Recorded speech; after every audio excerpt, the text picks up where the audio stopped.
성령과 두 증인의 애연 사역. 아멘. 오늘도 예배 가운데 성령의 은혜가 있기를 원합니다. 우리가 지금 요한계시록을 계속해서 공부하고 있습니다. 지난 시간에는 10장에서 여섯째 나팔과 일곱째 나팔 사이에 막간 장면이 있습니다. 오늘도 마찬가지로 여섯째와 일곱째 나팔 심판의 중간에 지금 이렇게 한 장면들이 돌았습니다. 오늘 11장은 두 번째 장면으로서 7년 환난, 또 두 증인, 또 복음 전도하는 그런 내용들이 들어있습니다.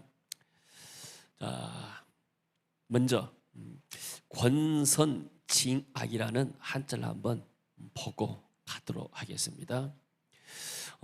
모든 이러한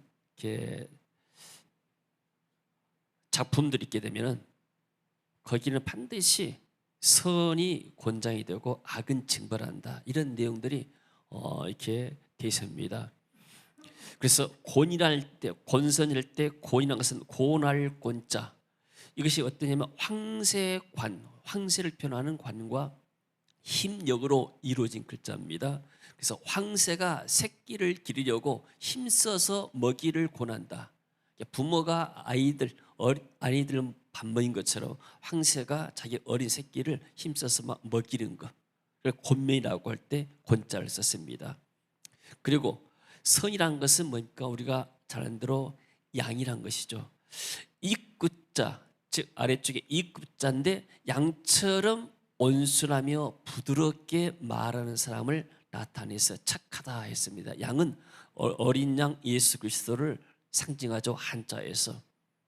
그래서 쉽게 말하면 예수님처럼 말하는 사람, 이렇게 말할 수도 있게 되죠. 예수님은 하나님이기 때문에 선하신 분이시고 하나님만이 선하시죠. 그래서 선은 이렇게 힘써서 권면하고, 그 다음에 악, 때리다는 징자입니다. 어디를 때리냐? 마음을 때린다, 마음 심자. 그래서 마음에 타격을 입을 만큼 징계한다, 그런 말이죠. 어떤 사람을 마음이 버금아자라겠는데, 버금이라는 것은 곱사등이의 버금과는 이렇게 추한 것으로 이렇게 표현했습니다. 그래서 악한 마음들, 나쁜 마음들을 이렇게 때린다. 그 악한 마음들을 징계해서 다시는 악을 행하지 못하도록 한다는 그 말이죠. 자, 됐습니다. 자, 우리가 이렇게 요한계시록을 보면서 오늘 또 보게 되니까 악이 굉장히 득세장같이 보입니다. 악한 자가 복음 전하는 사람들을, 교회를 핍박하고 죽이고, 예수 믿는 사람들을 핍박하고 죽이고, 악이 득세장처럼 보이죠. 세상에서도 예수님께서 십자가에 지시고 죽으실 때도 악한 자들이 공모해가지고 예수님을 십자가에 못 박혀 죽였습니다. 그래서 악이 굉장히 득세인 것 같지만은 그러나 나중에 반전이 일어나죠.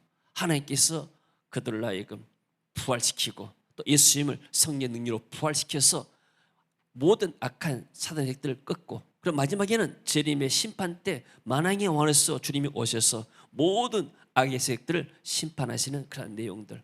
그러니까 우리가 보게 되면 세상에서도 이렇게 선을 권하고 악을 징계한 것처럼 성경은 마찬가지로 하나님이 선하신 분이기 때문에 하나님의 일한 사람들, 하나님의 역사에 따른 사람들은 선한 속에 들어가면서 의인의 반응이 들고, 그리고 하나님 이런 사람들을 보호하는데도 하나님이 어떤 부분들은 보호하고 어떤 부분들은 좀 이렇게 보호하지 않는 부분들, 그런 부분에서 오늘 이렇게 성전 측량한 부분이 나옵니다. 1절 넘어가시 있습니다.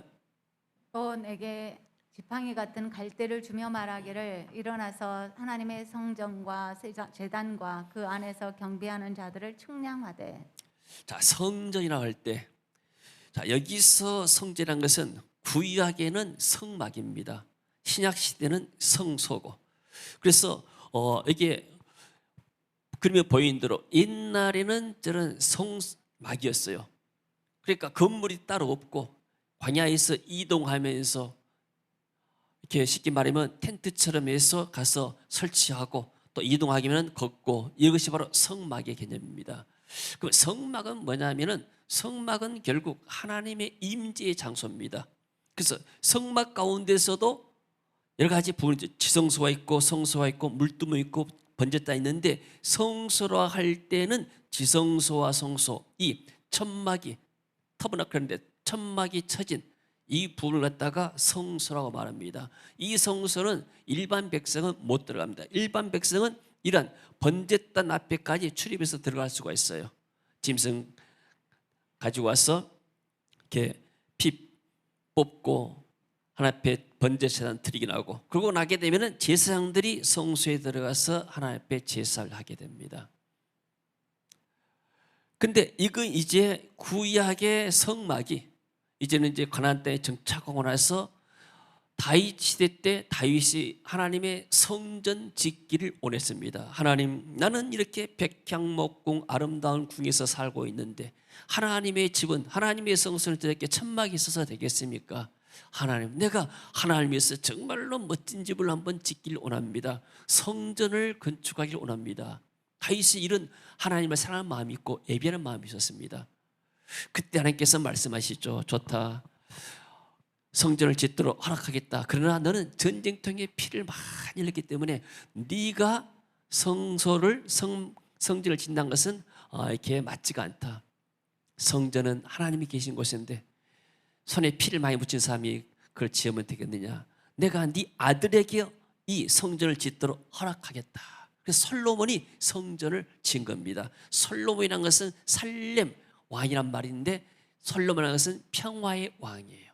그래서 평화의 상징이죠. 솔로몬에게서 성전을 건축해서 하나님께 봉헌한 것이, 봉헌한 것이 이게 제1성전 혹은 솔로몬 성전이라고 말합니다. 근데 여기서 말하는 성소는 그 앞에 봅시다. 예, 잠깐 또 보고 넘어가게. 성소는 그 앞으로 넘겨봐. 예. 이는 안 넘어가네. 예. 마태복음 22장 51절 같이 읽어봅니다. 이에 성소 휘장이 위로부터 아래까지 찢어져 둘이 되고 땅이 진동하며 바위가 터지고. 이 휘장이라는 것은 성소 안에 있는 지성소와 성소로 가로막는 이 휘장이 찢단 말이에요. 이 휘장은 예수 그리스도의 육체를 상징하죠. 그래서 더 이상 이제는 성소와 지성소의 그런 구분이 사라졌고, 그리고 일반 백성들도 예수 그리스도의 십자가의 피에 힘입어서 우리가 하나님의 성소로, 하나님의 보좌 앞으로 나아갈 수 있는 길이 열렸습니다. 할렐루야.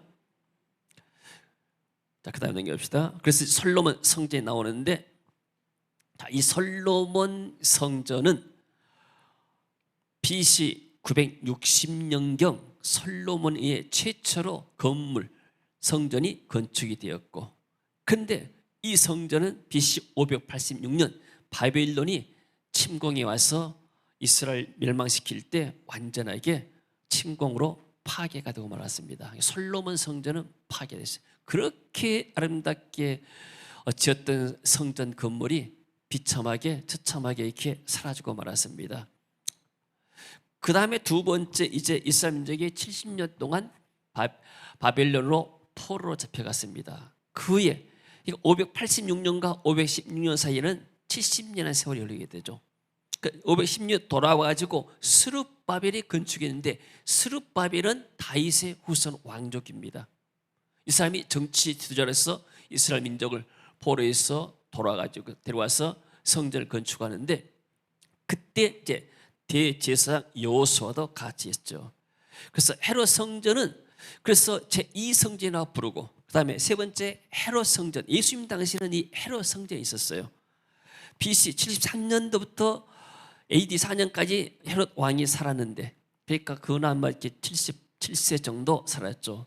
근데 BC 한 20년 경부터 스룹바벨 성전을 완전하게 증축하면서 공사를 시작했습니다. 우리가 안대로 헤롯이라는 사람은 에돔 사람이에요.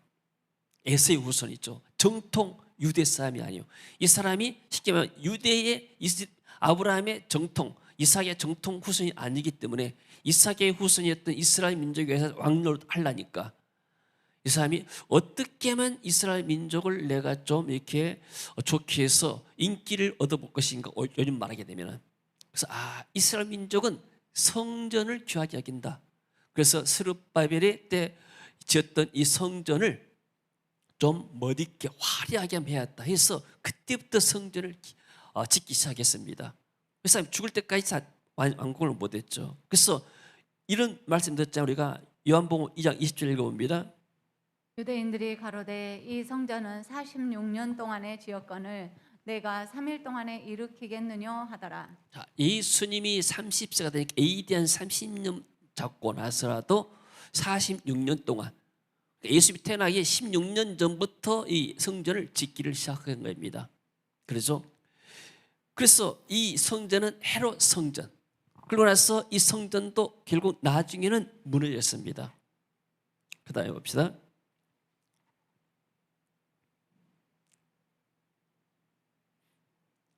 잘 안 넘어가요. 왔다도 잘 안 되는데. 자, 헤롯 성전이 AD 70년에 로마에 의해서 멸망이 됐어요. 쉽게 말하면 파괴됐죠. AD 63년에 완공이 됐는데 그 후 7년 후에 로마가 예루살렘을 침공해가지고 황폐화시킬 때 이 헤롯 성전도 무너뜨렸습니다. 그래서 이스라엘은 헤롯 성전이 없습니다. 지금. 그리고 주 70년 때 멸망시킬 때 파괴할 때 서쪽의 벽 일부만 남아있어요. 그걸 갖다가 지금도 남아있는데 그걸 갖다가 통곡의 비라고 하잖아요. 그 바로 헤롯 성전이 함락될 때 일부 남아있는 것 갖다가 지금 유대인들이 가서 그 앞에서 이렇게 통곡하면서 기도하는 통곡의 벽이 되었습니다. 자, 그리고 성전 오늘 이제 본문으로 들어옵니다. 성전 측량입니다. 자, 1절에 보니까 내게 지팡이 같은 갈대를 주며 말하기를 일어나서 하나님의 성전과 제단과 그 안에서 경배하는 자를 측량하다. 측량하다. 근데 측량의 의미는 무엇인가? 쉽게 말해 이 부분을 하나님께서 측량했다는 것은 그 부분은 하나님께서 완전하게 통치하시고 지키시고 보호하신다는 의미입니다. 자, 예를 들어서 대사관이 있어요. 각 나라마다. 자, 우리나라 대사관이 중국에 있고 미얀마에도 있고 미국에도 있고 다 나라가 있습니다. 자, 우리가 잘 아는 대로 탈북자들이 중국이나 태국이나 또 다른 나라 와가지고 우리나라 오시면 어디로 옵니까? 대사관으로 가요. 그러잖아요. 대사관 딱 들어가고 나면은 중국에 있는 한국 대사관에 들어가거나 있게 되면은 중국 경찰이나 어떤 사람들도 그 한국 대사관에 있는 사람을 강제로 끄집어낼 수가 없고 빼낼 수가 없어요. 그 대사관은 한국의 주권이 행사하는 건 자리입니다. 한국의 통치 지역이에요. 치유법권이라고 하죠. 쉽게 말하면. 마찬가지로 지금 쉽게 말해서 교회가 세상에 있고 성전이 세상에 있지만은 하나님께서 이 성전 이 부분, 성소 안에 있는 그 부분들을 하나님이 측량해라. 그래서 하나님이 직접 그 부분들을 지키시고 보호했다는 그런 의미입니다. 그래서 너는 일어나 하나님의 성전, 이 성전이 뭐예요? 성소입니다. 다른데 이방의 뜰이랄지 아니면은 다른데 이렇게 뭐 물두멍 그런 데 놔두고 그 성소 안의 부분만 지금 말하고 있습니다. 성전 안에서 그리고 예배 드리는 사람들의 수를 세어라 그랬습니다. 우리만의 측량인데 영어 보니까 카운트해라. 예배 드리는 사람들.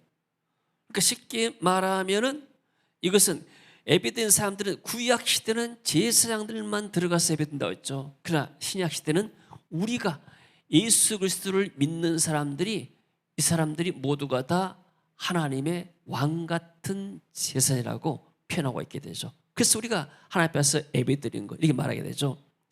그래서 이 성소의 측량에서 제외된 부분이 있습니다. 성전 바깥마당.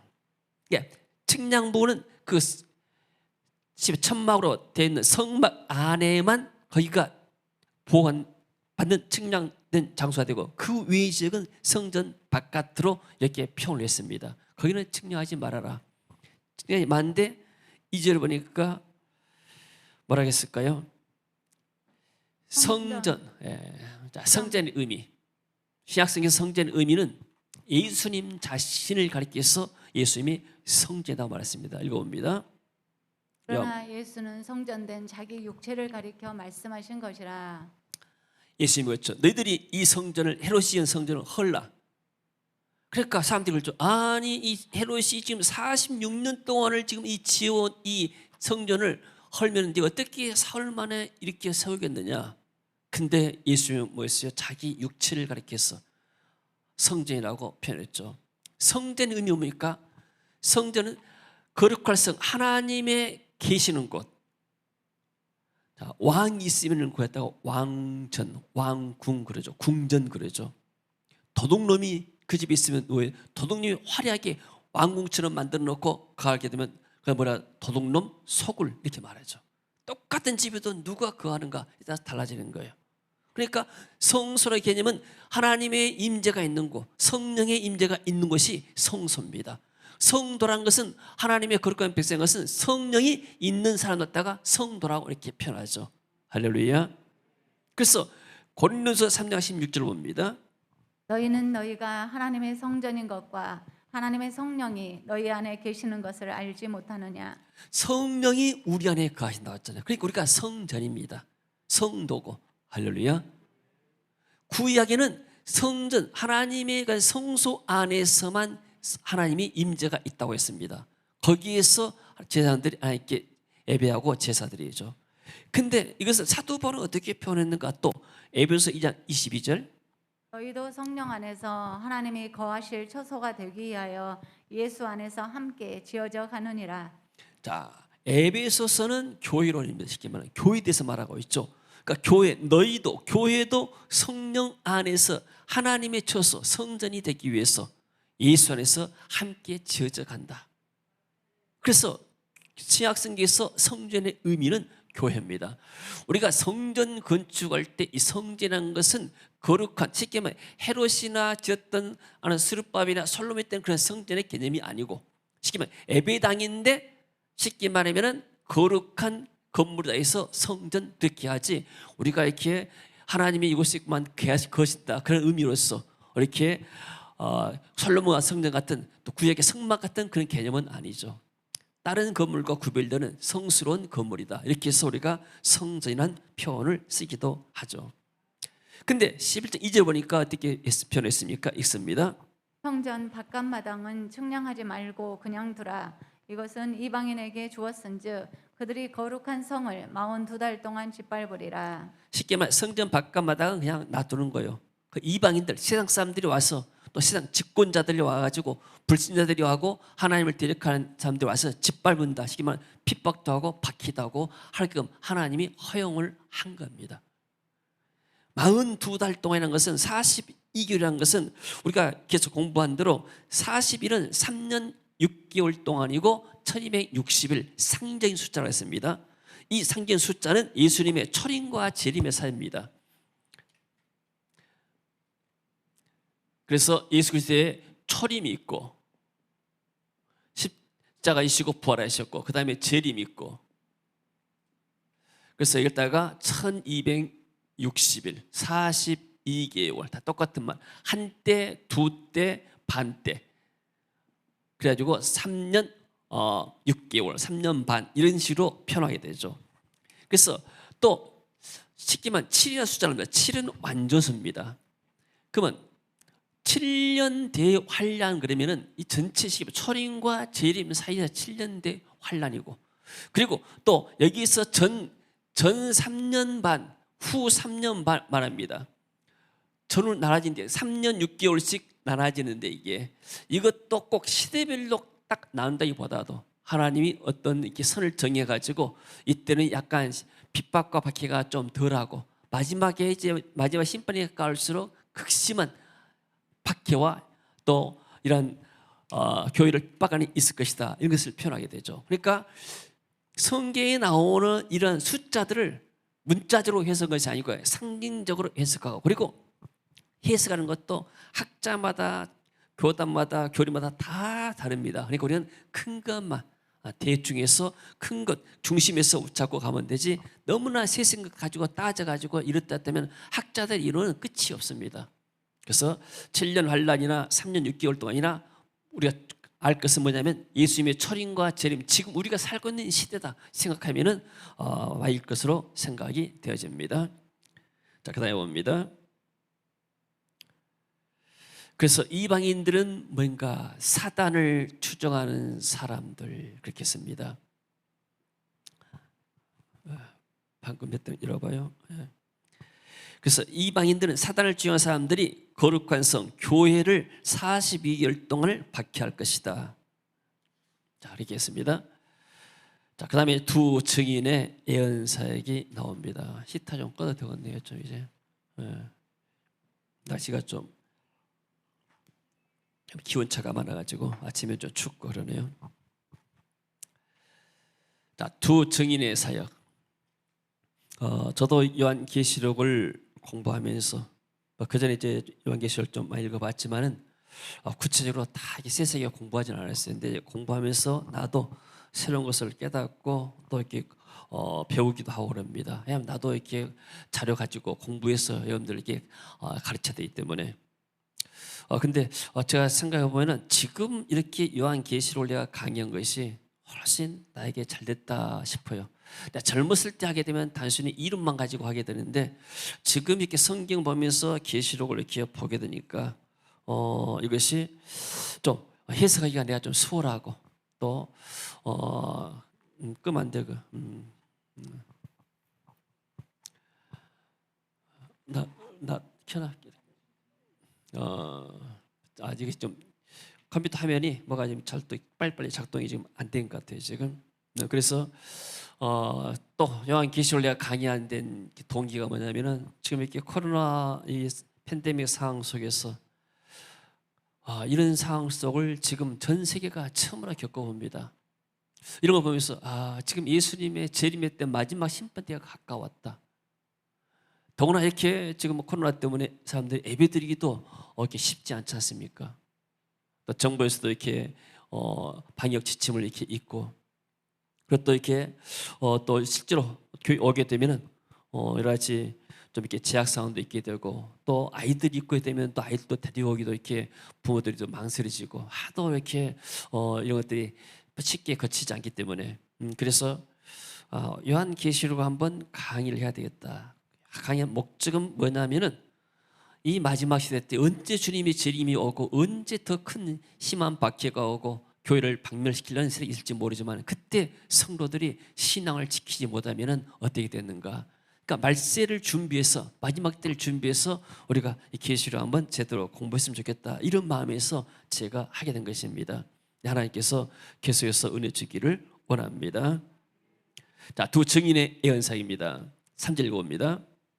내가 나의 두 증인에게 권세를 주리니 그들이 굵은 베옷을 입고 1260일을 예언하리라. 1260일도 3년 6개월입니다. 그러니까 대체적으로 지금 이렇게 초림에서 종말의 때 한 3년 6개월은 전반기, 또 3년 6개월 후반기 있는데 전반기 때는 좀 이렇게 박해가 심하지만은 그래도 좀 덜하고 나중에는 더 극심일 것을 말하고 있는데, 이 두 증인의 사역이 무엇인가? 이 성경 규정을 가지고도 박대세라는 사람은 전도관에 내가 감람나무다 이렇게 표현하고 많은 사람들을 이렇게 유혹해 갔어요. 그러니까 지식이 없고 올바른 어떤 건전한 판단력이 없으니까 사람들이 쏠려가는 겁니다. 이 두 증인의 사역은 예언의 말씀을 증거하는, 쉽게 온 세상에 복음을 증거하는 일을 주님께서 이미 사도 요한에게 이 앞장에서 말씀했죠. 읽습니다. 그가 내게 말하기를 내가 많은 백성과 나라와 방언과 임금에게 다시 예언하여야 하리라 하더라. 천사가 오픈된 열려진 성경을 이 사도 요한에게 줬습니다. 갖다 먹어라. 먹을 때 입에서는 달지만 배에서 쓸 것이다. 그리고 너는 이 말씀을 많은 백성과 나라와 방언과 임금들에게 다시 예언, 복음을 전할 것이다. 이렇게 말씀을 줬죠. 그러니까 증인은 뭐냐면 증인은 내가 보고 듣는 바를 가서 말하는 겁니다. 저 이렇게 대전에서 우리 GBS를 할 때 증인에 대해서 제가 좀 설명하면서 나는 5.18 증인이다 이렇게 표현했습니다. 내가 5.18 때 직접 5.18 현장에 있었고 또 도청 가서 이렇게 대학생 수습 대책위원도 하고 그리고 모든 상황들을 다 목격하고 몸으로 있었기 때문에 난 5.18에서 말할 수가 있다. 증인이다. 내가 예수를 만나고 나서 때 변화된 나의 삶, 간증 이런 것들이 내가 증거할 수 있지 않느냐. 나는 과거에 이런 사람인데 내가 예수 믿고 나서 이런 변화된 삶을 살았다. 이게 바로 증인이다. 근데 그런 증거가 없으면 증인이 될 수가 없는 것이죠. 그랬더니 거기에 한 목사님이 나도 증인입니다 하고 나와요. 그 사람 누구니까? 어떤 증인이 오니까 이분 대전 사람 분인데 나는 그 당시에 조선대학에서 계엄군으로서 내가 활동했던 증인입니다. 그래서 데모한 학생과 계엄군이 거기서 만났어요. 나 목사가 됐더라고요. 그 재밌는 있었는데 증인은 뭐예요? 자기가 보고 들은 것을 증거하는 거예요. 그러니까 이 증인에 대해서 또 더 나오게 됩니다. 그 다음 나옵니다. 자, 이 증인이 어떻게 증거하는가? 굵은 벼옷을 입고 증거를 했다고 그랬습니다.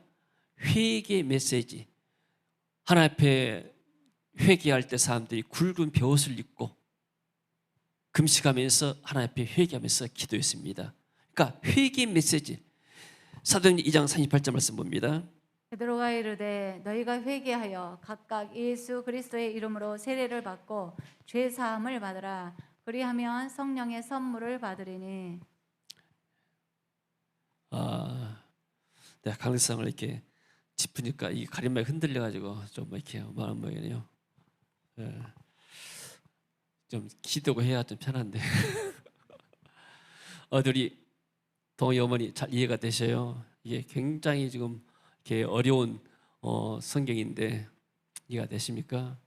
하여튼 처음에는 잘 이해가 안 되더라도 하여튼 어떻게 하면 이해가 되는가 아멘만 하시면은 나중에 다 이게 영적으로 받아들여지고 생명 양식이 될 줄로 믿습니다. 네. 자, 너희가 회개하여 각각 예수 그리스도의 이름으로 세례를 받고 죄 사함을 받으라. 사도 베드로가 어떤 메시지 증거했는가? 사람들에게 너희가 십자가에 못 박혀 죽인 예수가 나사렛 예수가 하나님이 살리셨다. 예수가 부활해서 우리 주가 되신다. 그러니까 사람들이 우리가 어찌할꼬 하니까 너희가 회개하고 돌이켜서 주 예수를 믿으라. 그래야만 너와 내 집이 구원을 얻으리라. 우리가 하나님을 알지 못했던 것들, 우리가 예수 믿는 것은 어떻게 한가? 먼저 회개가 돼야 됩니다. 하나님, 내가 지금까지 하나님을 알지 못하고 살았습니다. 하나님을 제대로 섬기지 못하고 살았습니다. 주님, 이제부터 내가 오직 주님만 섬기겠습니다. 주님, 나를 불쌍히 여기시고 내 죄를 주의 보혈로 씻어주시고 용서해 주세요. 내게 성령의 은혜를 주세요. 이렇게 나갈 때 하나님의 성령이 우리 마음속에 임할 줄로 믿습니다. 할렐루야. 자, 그리고 1260은 이런 3년 반의 기간이고, 이 기간은 완전수의 7년의 기간인데, 쉽게 말하면 비교적 환난 정도가 덜하지만 후 3년 반의 기간에는 혹독한 환난이 있을 것을 말한다. 그리고요, 다음에 자, 이제 두 증인이 나옵니다. 4절 봅니다. 그들은 이 땅의 주 앞에 서 있는 감람나무와 두 촛대니. 자, 감람나무에서 올리브가 나오고 기름은 뭐예요? 성령을 상징하죠. 두 촛대는 교회를 상징합니다. 둘이란 것은 뭐예요? 증인의 숫자입니다. 예수님도 제자들을 전도 보낼 때 둘씩 짝을 지었죠. 그리고 어떤 사람이 이렇게 재판에 갔었을 때 증인이 혼자만 있으면 안 돼요. 다른 사람도 증인, 두 사람 이상이 있어야 증거가 채택이 되고 증인의 것이 채택이 되죠. 그래서 이 두 증인은 복음을 증거하는, 복음을 전하는 교회, 신약 교회를 상징합니다. 어떤 개인의 사람을 상징한다는 사람도 많이 있어요. 구약의 모세나 엘리야나 아니면 신약 시대 때 사도 베드로나 또는 이렇게 바울을 상징한다, 이런 설도 있지만은 그러나 보편적으로 복음을 전하는 교회. 쉽게 말하면 예수님도 그랬잖아요. 너희들이 성령 충만 받아서 복음의 증인되어라. 교회는 성령으로 충만 받아야 되고, 교회는 모든 교인들이 포함되잖아요. 거기에 교회 사명이 뭐인가? 전도하는 것이고 선교하는 것이죠. 계시록 1장 20절 봅니다. 내가 본 것은 내 오른손에 7별의 비밀과 또 7 금촛대라. 7별은 7 교회의 사자요 7 촛대는 7 교회니라. 자, 이미 우리가 1장에서 본 것처럼 별은 사자, 촛대는 교회라고 그랬죠. 그래서 교회로 보는 것이 무난하고 그게 맞는 줄로 믿습니다. 감람나무는 기름 부음을 상징합니다. 이것은 이제 스가랴서 9장 배경이 나옵니다. 스가랴서 14절에 보니까 기름 부음 받은 자는 둘이니 온 세상에 주 앞에 서 있는 자들아. 여기서 말하는 기름 부음 받은 자가 둘이란 것은 왕족이었던 다윗의 후손이었던 스룹바벨, 그 다음에 대제사장이었던 여호수아 두 사람을 언급합니다. 이 사람은 쉽게 말하면 제사장들이요, 제사장이요, 왕이죠. 이것다가 말하면 왕 같은 제사장 이렇게 말합니다. 그래서 스가랴서 6절에 읽습니다. 그가 내게 대답하여 이르되 여호와께서 스룹바벨에게 하신 말씀이 이러하니라. 만군의 여호와께서 말씀하시되 이는 힘으로 되지 아니하며 능력으로 되지 아니하고 오직 나의 영으로 되느니라. 자, 성전을 건축한다. 구약의 스룹바벨이 성전을 건축하는 건 무엇과 같습니까? 교회를 세워가는 것과 똑같습니다. 오늘날로 말하게 되면은. 왜? 교회가 서로 연합에 연결돼서 세워져 가기 때문에. 그때 이 교회를 세우는 일, 성전을 건축하는 일은 너희들의 힘과 지혜로 되지 아니한다. 하나님의 신, 성령의 능력으로 되어진다. 할렐루야. 여러분, 교회의 일한 것은 사람의 힘으로 되지 않습니다. 하나님이 세울 자를 세우시고 성령의 능력으로 기름 부으셔서 교회 일을 해나가고 하나님 나라를 세워간 줄로 믿습니다. 그래서 오늘날 성령으로 기름 받은 교회, 복음을 증거하는 두 증인의 숫자, 복음을 증거하는 교회의 성도들, 교회가 바로 이 감람나무가 된 줄로 믿습니다. 자, 베드로서 2장 9절 같이 봅니다. 오직 너희는 택하신 족속이요 왕 같은 제사장들이요 거룩한 나라요 그의 소유된 백성이니. 베드로가 말하죠. 너희들이 뭐냐? 왕과 똑같은 사람들이고 제사장들이다. 쉽게 말해 성령께서 그리스도의 우리 안에 거하시게 되면 우리가 복음을 증거하면서 세상을 우리가 정복해 가는 것입니다. 그리고 제사장들로서 우리가 이제 하나님 앞에 직접 나가서 예배드리는 것이죠. 천주교에서는 직접 나가지 않고 쉽게 말하면 누구를 신부 앞에 가서 죄를 고백합니다. 그 신부가 네 죄사함 받았다면 용서받는 걸 이 사람들이 생각하고, 그러나 우리는 직접 제사이기 때문에 그리스도에 나가야 됩니다. 천주교처럼 제사장 말 바꾸면 사제, 제사 똑같은 말이에요. 그런 개념이 아니에요. 이미 우리는 그 단계를 뛰어넘게 됐죠. 자, 그 다음에 봅니다. 자, 기름 부음 받은 왕족 스룹바벨과 대제사장 여호수아가 성령의 능력으로 성전 건축을 완성했습니다. 이것이 두 증인이죠. 지상 교회는 왕 같은 제사장으로서 성령의 능력으로 1260일 동안, 쉽게 말하면 지금 종말의 때, 마지막 때, 재림 전까지 우리가 복음을 증거한 것을 말하고 있죠. 아멘. 그래서 구약의 기름 부음 받은 예언 사역자들을 이제 좀 예로 들었습니다. 하나님이 이런 예언 사역자들에게 했던 것처럼 이런 복음을 증거한 교회들에게 능력과 기름 부음을 주겠다. 예언 사역자들을 하나님께서 보호하신다. 세계 선교하고 복음을 전하는 교회를 하나님이 보호하신다고 약속했습니다. 어떻게 약속했습니까? 11장 5절 봅니다.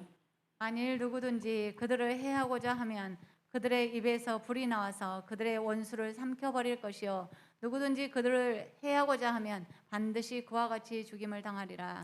이 말은 어떤 말이냐면 구약 시대 때 아시아라는 왕이 있었습니다. 이 사람이 침상에 떨어져가지고 한번 죽을 병에 걸렸어요. 그러니까 저 이방신 섬기는 사람한테 가가지고 부하들을 보냅니다. 내 이 병이 죽을 것이냐 살 것이냐 바알에 가서 물어보고 님모 신당에서 물어봐라. 하나님께서 얼마나 화가 나시든지 엘리야에게 말씀합니다. 엘리야야, 지금 아시아가 신하들을 보내가지고 어디 신당에 가서 죽을지 살지 물어보는데 너 가서 말해라. 네가 올라간 침상에서 살지 못하고 죽을 것이다. 그 신하들에게 말해라. 신하들이 가가지고 그 신하들이 가다가 엘리사 종들을 만나서 그 말 듣고 다시 왕궁 왔습니다. 왕이 물어봅니다. 왜 너희들 금방 왔느냐? 아니요, 가다가요 선지자 엘리사가 보낸 사람들이 와가지고 말하기를 왕께서 다시 살지 못하고 그냥 죽겠다고 이렇게 합니다. 가서 저기 이방 신상 바알 신상에 물어볼 것도 말 것도 없습니다. 그러니까 이 왕이 화가 났어요. 군사 50명을 보냅니다. 이 엘리야를 체포하고 오너라. 이 군사 50명이 엘리야를 체포하러 가는데 하늘에서 불이 내려가지고 군사 50명을 불살라고 그랬어요. 그러니까 왕이 다시 또 50명을 또 보냅니다. 이번에 너희들이 좀 특별작전 해가지고 엘리야 꼼짝 못하게 체포해 오너라. 근데 이번에도 엘리야 뼈 가까이 가니까 하늘에서 불이 내려가지고 50명을 다 죽여버린 거예요. 불태워버렸습니다. 세 번째 50부장 세워가지고 또 보냅니다. 잔말말 가서 잡아오너라. 그러니까 권세자들이 얼마나 악합니까? 악한 권세자들이. 자기 한 사람 죽으면 되는데 50명, 100명 줘도 눈 하나 깜짝하지 않아요. 여러분들, 악한 지도자들, 자기 어떤 이익과 어떤 자기 생명 그런 것 이권 따라서 사람들, 백성들 죽든지 말든지 아무 상관이 없는 거예요. 자기만 살면 되는 거예요. 이게 악한 사단의 역사죠. 이 50부장은, 세 번째 50부장은 지혜가 있었어요. 가서 엘리사에게 말합니다. 선지자여, 우리 50명의 생명을 불쌍히 여기소서. 우리가 왕이 가라서 왔는데 우리가 어쩔 수 없이 왔지만은 제발 우리 생명을 불쌍히 여기소서. 그러니까 엘리사가 그 말 듣고 그 50명을 따라서 왕에 가지고 예언합니다. 당신 어려운 문제 있을 때 왜 그런 이방 신전에 가서 물락했느냐. 하나님이 그걸 굉장히 싫어하신다. 당신이 침상에서 내려오지 못하고 죽을 것이다니까. 그 말 떨자마자 그 왕이 죽어버렸어요. 이걸 지금 말한 것이 이 표현입니다. 그러니까 하나님의 예언사역자들, 기름 부은 사람들을 이렇게 보호하겠다. 여러분, 우리가 복음 전하면서 우리는 담대할 줄로 믿습니다. 세상 권세가 무섭지가 않고 어떤 왕이 우리를 죽인다 하더라도, 어떤 핍박이 세상에 온다 하더라도 믿음을 가진 사람들, 하나님 은혜 받는 사람들은 이겨낼 줄로 믿습니다. 할렐루야. 왜? 하나님이 우리를 지켜보호하기 때문에. 하나님이 우리 편이 되시면 누가 우리를 해하리요? 아무도 우리를 해할 자가 없는 줄로 믿습니다. 열왕기하 1장 10절 봅니다. 엘리야가 50부장에게 대답하여 이르되 내가 만일 하나님의 사람이면 불이 하늘에서 내려와 너와 너의 50명을 살을지로다 하매 불이 곧 하늘에서 내려와 그와 그의 군사 50명을 살랐더라. 주님께서 말씀하시죠. 내가 세상 끝날까지 너희와 함께 하겠다. 누구에게? 복음을 증거한 사람들, 모든 민족으로 지혜삼는 사람들에게 하나님이 함께 했다고 약속하셨습니다. 이 약속의 말씀은 하나님이 아브라함에 주신 말씀과 똑같아요. 너를 축복하는 자는 내가 복을 주겠다. 만약에 너를 저주하거나 해하는 사람들은 내가 저주하겠다. 그래서 오직 땅의 모든 족속이 너로 말미암아서 복을 얻을 것이다. 하나님이 주신 아브라함의 복과 똑같습니다. 그래서 하나님이 말씀하신 말에 아무리 어려운 환경이 없다 하더라도 복음을 전하는 사람들, 복음 전하는 교회를 축복하시고 보호해 주신 줄로 믿습니다. 할렐루야. 그래서 또 그 다음에 했던 게 11장 6절 봅니다. 그들이 권능을 가지고 하늘을 닫아 그 예언을 하는 날 동안 비가 오지 못하게 하고 엘리야가 기도하니까 하늘에서 비가 안 오고 다시 기도하니까 하늘이 문을 열고 비를 줬죠. 그래서 엘리야가 예언사역한 3년 6개월 동안 땅에 비가 오지 않았다. 3년 6개월 여기도 나와요. 좀 이게 3년 6개월 때문에 상징적인 숫자입니다. 환란의 기간에 어떤 고통의 기간에 상징적인 숫자라고 보시면 되는 것이죠. 자, 그 다음에 또 하반부에 보니까 읽습니다. 또 권능을 가지고 물을 피로 변하게 하고 아무 때든지 원하는 대로 여러 가지 재앙으로 땅을 치리로다. 자, 모세를 지금 모세의 기적을 해서 말한 것이죠. 자, 출애굽기 7장 2절 보니까 모세와 아론이 여호와께 명령하신 대로 행하여 바로와 그의 신하의 목전에서 지팡이를 들어서 나일강을 치니 그 물이 다 피로 변하고, 이 성경 구절입니다. 그래서 주님께서 말씀하신 대로 마가복음 16장 20절 말씀, 제자들이 나가 두루 전파할세 주께서 함께 역사하사 그 따르는 표적으로 말씀을 확실히 증언하시니라. 복음을 증거할 때 하나님이 함께 했다고 약속했어요. 너희가 뱀을 지고 무슨 독을 마실지라도 해를 받지 않을 것이다. 하나님이 복음 전한 사람에게 권능을 주시고 힘을 주신 줄로 믿습니다. 할렐루야. 근데 이 복음 전하는 교회를 누가 가장 싫어하는가? 사단이 가장 싫어하게 되죠. 그래서 복음 전하는 교회를 박해하고 죽이는 사단의 역사가 있습니다. 자, 무적행으로부터 올라온 짐승 두 증인을 죽인다고 그랬습니다. 7절입니다. 그들이 그 증언을 마칠 때에 무적행으로부터 올라오는 짐승이 그들과 더불어 전쟁을 일으켜 그들을 이기고 그들을 죽일 터인즉. 자, 교회를 거의 박멸하는 수준까지 가게 되죠. 자, 무정에서 올라온 짐승은 교회를 박해하는 세상 통치자를 상징합니다.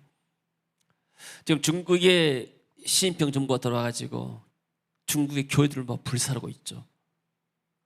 교회당을 파괴해버리고 애비문당에 만들게 되고, 이런 사람들, 로마 시대 때 초대교회 로마 10대 황제가 있었습니다. 300년 동안 통치했는데 이 사람들이 교회를 극렬하게 박해를 했습니다. 그러니까 교회가 초대교회가 이제 싹이 날라는데 싹을 없애려고 했죠, 사단이. 그래서 이 사람들이 카타콤이라는 동굴에 들어가지고 이 복음을 보존하고 복음을 전했죠. 그러다가 300년 만에 로마를 정복했습니다. 교회는 죽을 것 같지만 죽지가 않는 거예요. 그 당시는 좀 어렵고 힘들 것 같지만 반드시 교회는 예수님처럼 부활해서 다시 살아날 줄로 믿습니다.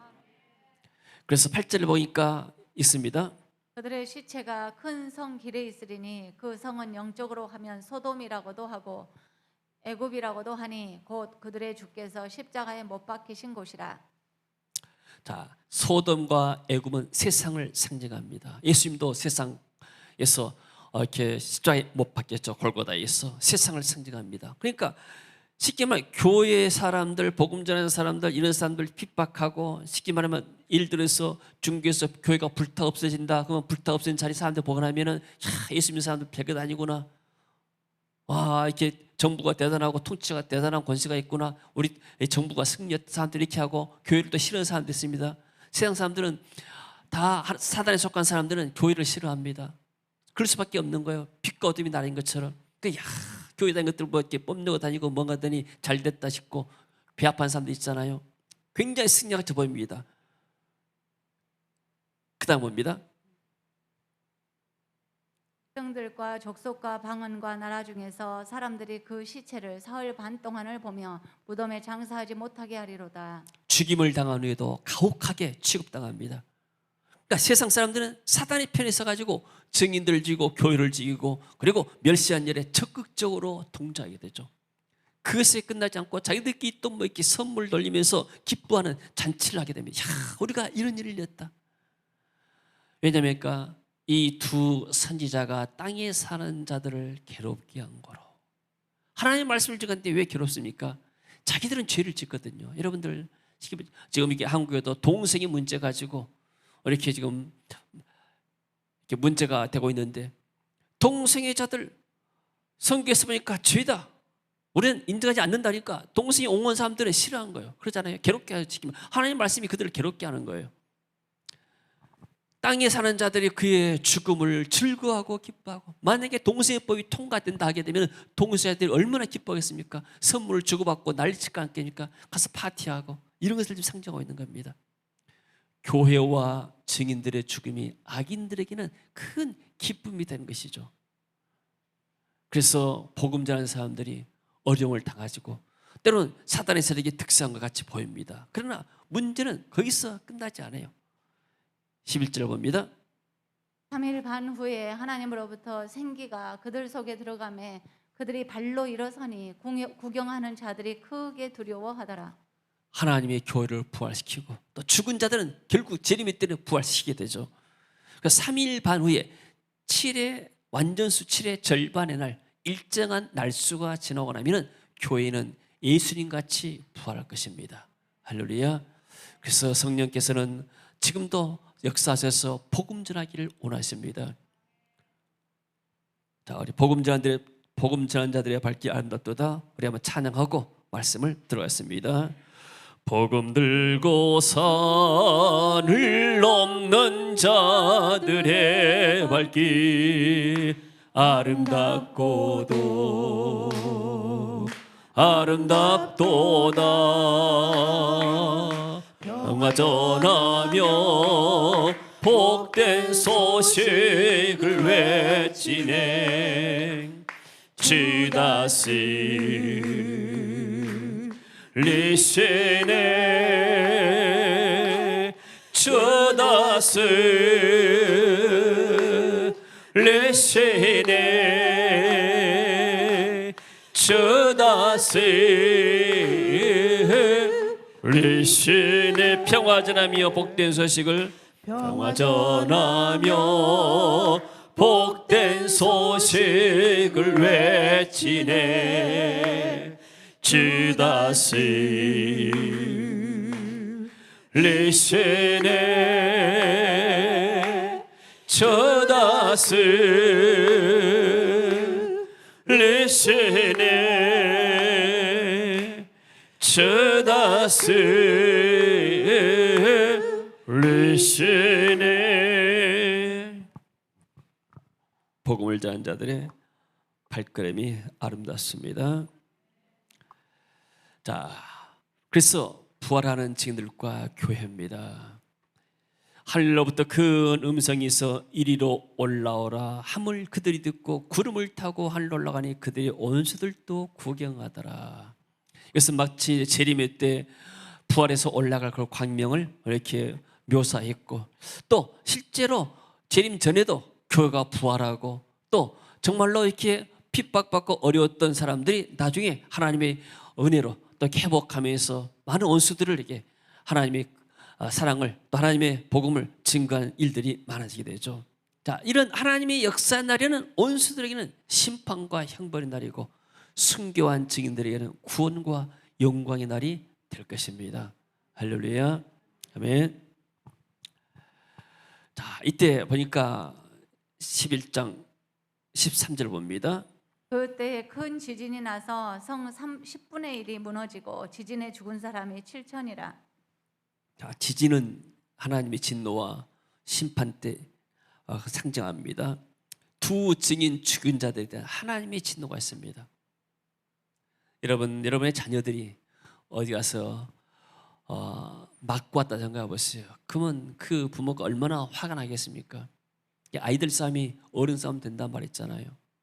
하나님의 종들이 하나님 나라 복음을 증거하고 있는데, 하나님이 그 사람들이 핍박받고 힘들게 되면 하나님이 가만두겠습니까? 좀 참고 기다릴 때는 있게 되죠. 쉽게 말하면 우리나라 사람이 어디 가서 어려움을 당했다, 어디 가서 뭐 아시아 사람다 해가지고 이렇게 뭐 중국 사람 아니냐 싶어가지고 사람들이 아시아계를 이렇게 혐오하고 그런 인종차별이 있잖아요. 그럼 우리나라 사람들 얼마나 화가 납니까? 마찬가지입니다. 복음을 전하는 사람들은 하나님의 성령께서 힘을 주셔가지고 복음을 전하도록 만들었습니다. 근데 그런 사람들을 핍박한 것은 하나님 반드시 심판하신다고 말이죠. 자, 10분의 1은 대표입니다. 애굽에도 장자들은 대표입니다. 애굽의 장자를 다 죽였죠. 온 세상을 심판한다 그 말이죠.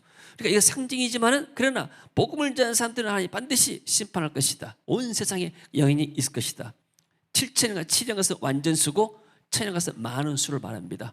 수많은 사람들이 하나님의 심판을 받게 될 것이다, 이렇게 말하고 있죠. 죽은 사람이 7천이다. 그 다음입니다. 그 남은 자들이 두려워 한 영광을 하나님께 돌리더라. 이 심판 중에 전반부 3년 6개월 동안의 심판 가운데서 살아남은 사람 가운데서 회개하고 하나님께 돌아가는 사람도 있을 것이고, 하나님께 영광 돌리는 사람도 있을 것이고, 또 어떤 사람들은 여전히 회개하지 않고 그대로 있는 사람도 있을 것이다. 그래서 우리는 알 수 없는 것이죠. 이 코로나 사태가 끝나면 하나님 앞에 돌아가는 사람도 있을 것이고, 또 안 돌아가는 사람도 여전히 있을 것이다. 우리가 그렇게 보고 있는 것이죠. 그러나 성경에 보게 되면 대부분들이 이렇게 환란이 있다고 해서 사람들이 다 하나님 찾는 것은 아니에요. 일부는 돌아올 수 있겠지만은, 자, 결론입니다. 로마가 300년 동안을 교회를 박해했어요. 지상 교회가 살아있을 것처럼 보였습니다. 그러나 성령의 역사로 교회는 로마를 복음으로 정복했습니다. AD 313년에 로마의 콘스탄틴 대제가 기독교를 로마 국교로 공인했습니다. 이 로마에 불붙은 교회가 나중에 유럽에 복음화시켰고, 유럽에서 복음의 불길이 미국으로 건너오고, 미국에서 다시 아시아로 제3세계로 또 아프리카로 건너야 됐죠. 지금 온 세계, 지금 이게 복음으로서 세계가 정복당하고 있고 복음이 증거되고 있습니다. 복음은 결코 실패하지 않습니다. 아멘. 지금도 성령께서는 복음의 증인들을 통해서 온 열방에 복음을 전하고 계세요. 그 말세 세계 선교에 동참하는 교회가 복된 교회인 줄로 믿습니다. 교회의 사명이 무엇입니까? 교회 사명이 예배당 넓혀가지고 사람들을 많이 모아서, 우리 교회 이렇게 많이 모이고 헌금도 이렇게 많이 하고 또 이렇게 뭐 좋은 사업도 한다, 이렇게 자랑한 것이 아닙니다. 지금 이 코로나 사태 때문에 큰 교회들이 자랑할 수가 없게 됐어요. 뭘 자랑했습니까? 그 큰 예배당에 성도들이 이렇게 다 차지 않고 이렇게 띄엄띄엄 있게 되면 그게 목회자의 마음이 얼마나 어떻겠습니까? 지금 한국 교회가 자랑할 것이 아무도 없습니다. 잘할 것은 우리가 복음 전하는 것. 내가 지금까지 살아오면서 우리 교회가 지금까지 해오면서 우리가 어떻게 복음을 증거했는가, 우리가 어떻게 하나님 나라를 확장시켰고 어떻게 세계화에 기여를 했는가, 이게 하나님 앞에 남게 되고 이게 하나님 앞에 상급이 될 줄로 믿습니다. 이 일에 동참한 여러분이 정말로 하나님의 사람들이고 또 여러분들이 정말로 귀한 분들입니다. 할렐루야. 우리가 이렇게 집회 사역을 15년 이상을 해왔습니다. 되돌아보게 되면 이게 전부 다 하나님의 은혜였고, 또 두 번째는 여러분들이 이렇게 이 비전에 동참해서 알게 모르게 헌신하고 기도하고 지금까지 이렇게 있다는 것이 너무나 귀하고 하나님께서 귀하게 볼 줄로 믿습니다. 이 세계 선교에 동참하는 여러분에게 하나님께서 여러분의 가정을 보호하실 것이고 여러분의 직장과 사업장을 보호할 줄로 믿습니다. 성소를 측량한 것처럼 예배 온 사람들을 하나님이 측량하시고 또 온난한 예배들의 살아난 비전교회 권속들도 하나님이 보호하시고 축복할 줄로 믿습니다. 우리는 하나님께 맡긴 사명 말세지 말에 이추하지 말고 어떻게 하면 이 코로나 사태도 복음을 증거하고 이 코로나 이후에 어떻게 또 우리가 세계 비전교회가 복음을 전할 것인가, 우리가 기도하면서 하나님의 선한 뜻을 이루어가는 아름다운 교회가 되어지기를 주 이름으로 축원합니다. 할렐루야. 기도합니다. 하나님 은혜를 감사드립니다. 주 예수께서 십자가 지시고 부활하시고 성령을 보내셔서 이 땅에 교회를 세우시고 또 교회를 통해서 지금도 세계 부활에 일을 하고 계시는 주님을 찬양합니다. 하나님 세계 비전교회가 세워져서 많은 민족들 또 사역자들을 초청해서 우리가 복음을 전하게 만들고 그들을 제자로 훈련시켜서 현지에 파송할 수 있도록 은혜 주신 것을 감사드립니다.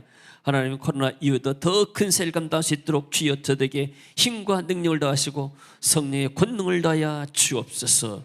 이는 힘으로 되지 않고 능으로 되지 않냐고 오직 여호와의 신 성령으로 말미암았다고 싸우니 성령의 능력으로 기름 부어 주옵소서. 우리 장로님과 안수집사님들 권사님들 잭들에게 성령의 권능과 기름을 부어주셔서 더 힘있게 하나님 복음의 말씀을 온 땅에 가서 증거케 하시고 많은 민족들 또 열방들을 제3를 잡을 수 있는 복된 교회로 주여 축복하시고 은혜 입혀 주옵소서. 주 예수 그리스도의 이름으로 축복하고 기도합니다. 아멘. 자, 이래서 해서 우리 찬송하고 통성으로 말씀 붙잡고 기도하고 또 마지막 우리가 시대 살아가면서 삶을 감당하는 교회들이 위해서 기도하시기 바랍니다. 또 기도받기로 하신 분들은 앞에 나오셔서 기도하시기 바랍니다.